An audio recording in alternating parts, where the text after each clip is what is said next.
May 25th, 1944, Gibraltar German intelligence agents photograph a British general stepping off an aircraft. They record his uniform, his gait, his voice. Every detail matches. The report goes up the chain.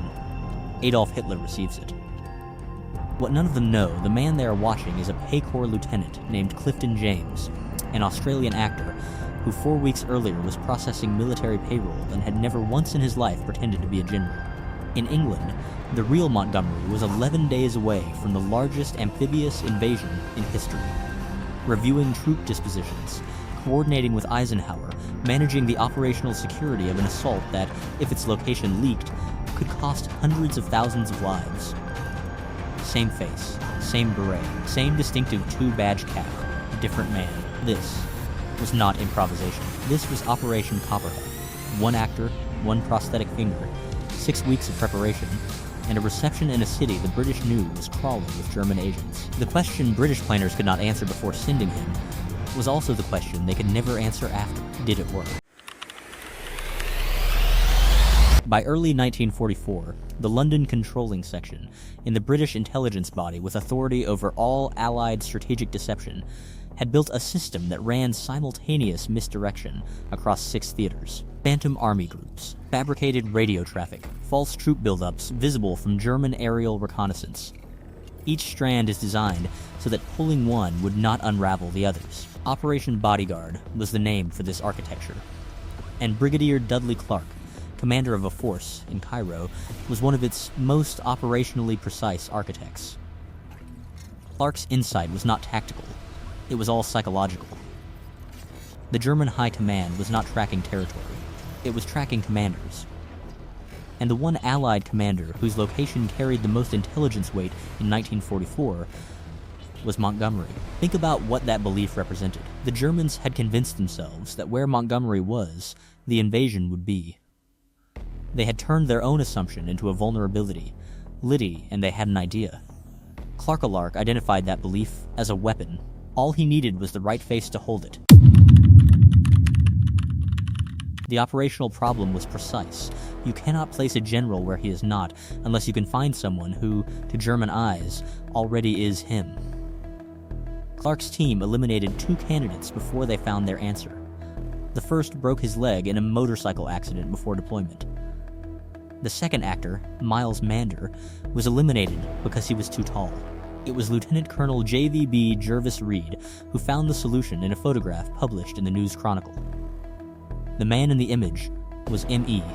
Clifton James, Australian-born, 25 years of stage experience, currently processing pay records for the British Royal Army Pay Corps, and possessing a physical resemblance to Montgomery that had, until that moment, been of no strategic value to anyone. Lieutenant Colonel David Niv, serving at the War Office alongside his film career, was asked to approach James with a cover story, a screen test for Army films. James agreed. When he arrived at the meeting, he was told what he was actually there for. What followed was methodical. 4 weeks. James spent time with Montgomery directly studying his gait, his voice and tone, the specific way he held a room. He gave up alcohol and cigarettes. Montgomery was teetotal and a non-smoker, and any deviation in Gibraltar would be recorded. A prosthetic finger was manufactured to replace the one James had lost in the First World War.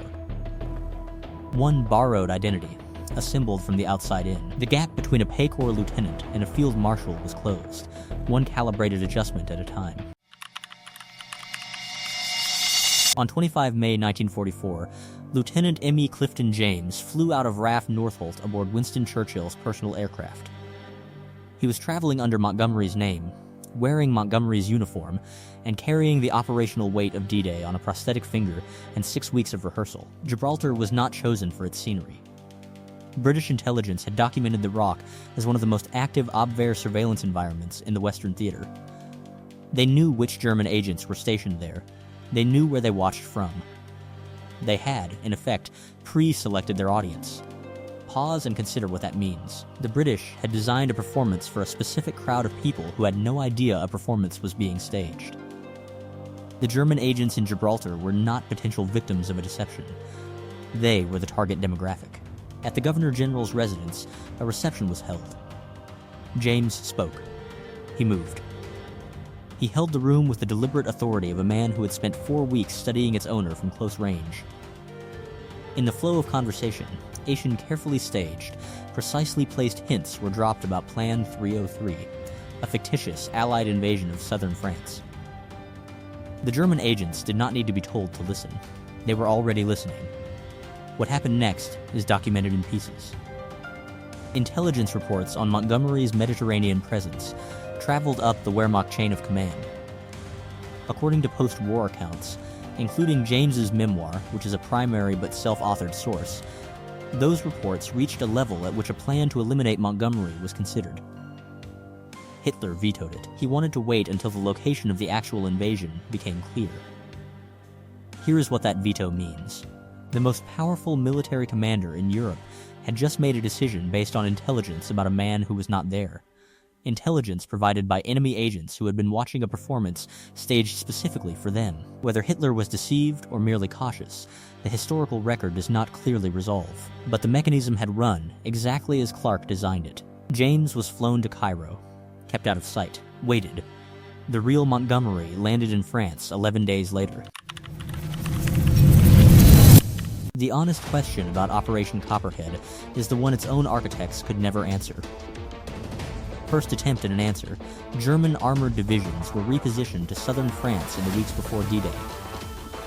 Documented, but the repositioning may have been an independent strategic decision unrelated to Copperhead. No declassified order links the two. Second attempt, German intelligence officers requested and received updates on Montgomery's Mediterranean movements after the Gibraltar visit, also documented. But some of those same officers reportedly suspected the tour was a ruse, which means the operation may have planted doubt without ever resolving it. Possibly the more strategically durable outcome.